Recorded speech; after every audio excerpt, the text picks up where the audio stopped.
In a world where ignorance prevailed, only one thing could save humanity: Islam. Within a few years, Islam would become a dominant religion, and still is even to this day.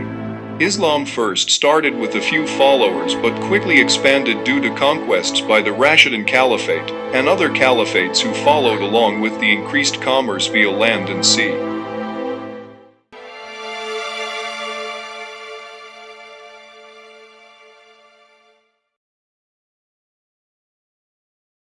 Over here is the Kaaba. This building is significant to Muslims because it is the most sacred place in Islam. It represents the metaphorical house of God, and Muslims believe Ibrahim and Ismail of the Quran constructed the Kaaba in 608 CE. When the Abbasids had control over Hejaz, modern-day Saudi Arabia, the Kaaba was kept relatively safe. It was damaged and repaired multiple times, though. Also, practicing Muslims face towards the Kaaba during each of their 5 daily prayers. Abbasid also contains a date farm, which the merchants of Abbasid used to trade with an empire named Seljuk. Here lies the trans-Saharan trade route, which the Abbasid merchants used to trade with the empire of Seljuk. This trade route helped Abbasid grow the economy of their caliphate and helped solidify their culture. The leaders of Abbasid were known as caliphs. The caliphs had many notable achievements, such as raising the prestige and power of the empire, promoting commerce, industry, arts, and science. Many known caliphs to this day include al-Mutawakkil, al-Encircle, Abu al-Abbas al-Safa, and etc.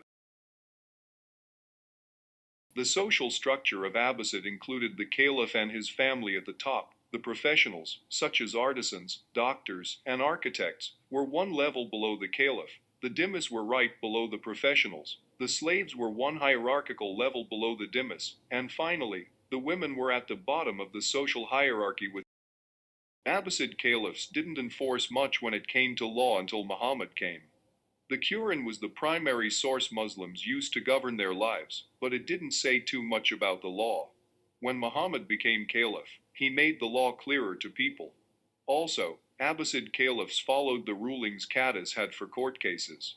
Qadis are Islamic judges. The Seljuks lived in campsites because they were nomadic warriors and found that living in campsites makes it easier to move and defend themselves. Over here is an Islamic madrasa that lies within Seljuk. This madrasa is very significant in that it helps the less fortunate kids in getting education and aids the literacy rate of the Seljuk Empire. The leaders of Seljuk are known as sultans. The most notable sultans of the Seljuk Empire are Alp Arslan, Malki Shah, and Nizam al-Mulk. These sultans' significance lies in the fact that they helped revive Sunnite Islamic religious institutions. They also aided in making the army of Seljuk stronger, as they took many prisoners of Mamluk and put them into the army. The last notable achievement of these sultans is their establishment of madrasas within Seljuk. It is important and that helped increase the literacy rate of Seljuk. As you can see, the social structure of the Seljuk included 2 parts: family structure and warrior elite. The family structure was patriarchal, however the women were able to obtain power. The class structure included the sultan, emirs, and begs. Another note to add would be that the Seljuks killed the enslaved non-Muslims, or forced them to convert to Islam. The Seljuks followed the law of Sharia, which was a moral, religious code followed by Muslims. The Sharia law consists of laws of politics and economics, and covers personal matters such as prayer and hygiene. As shown here, the Sharia law resulted in the unity and loyalty of many tribes. The Seljuks improved their economy through trade with the Abbasids.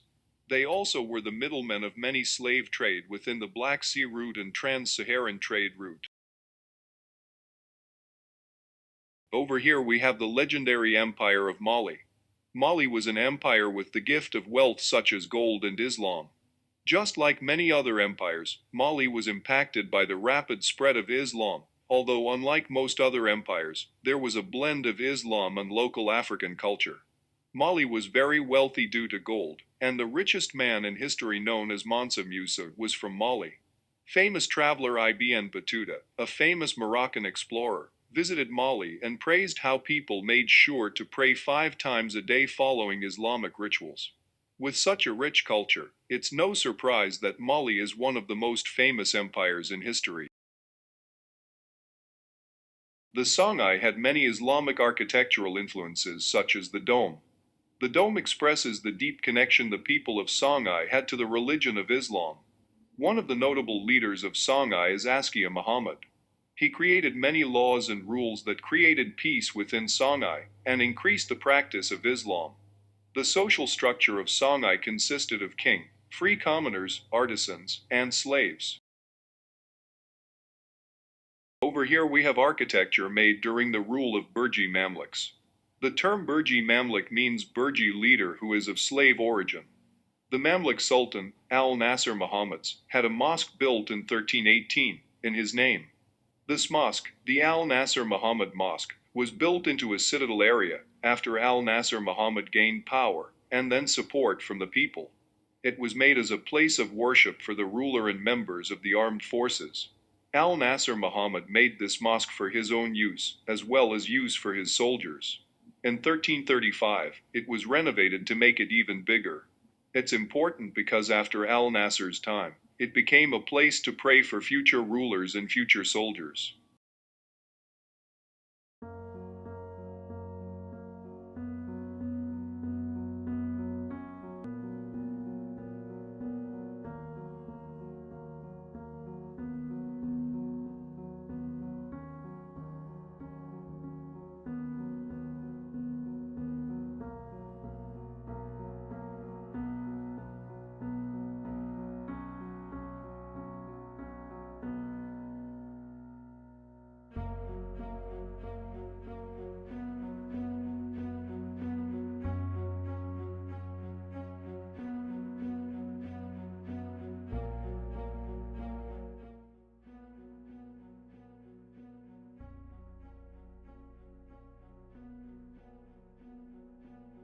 Welcome to the Indian Ocean, the ocean where regions from all around the world come to trade, interact, and spread culture.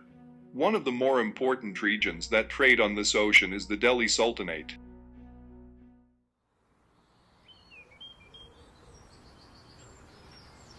This is the clothing store located within the Delhi Sultanate. This shop clearly shows off the people's sense of style and culture.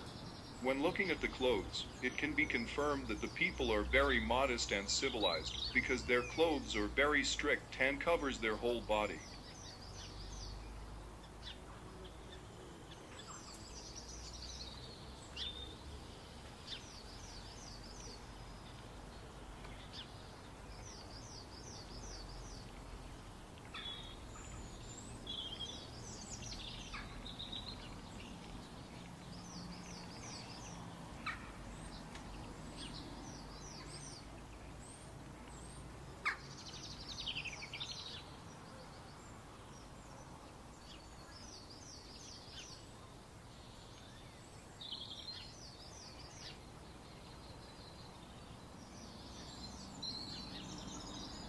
This is Masjid-i-Jannum Jama Mosque, a staple of Mughal architecture. The Jama Mosque is located in what is now Delhi, India.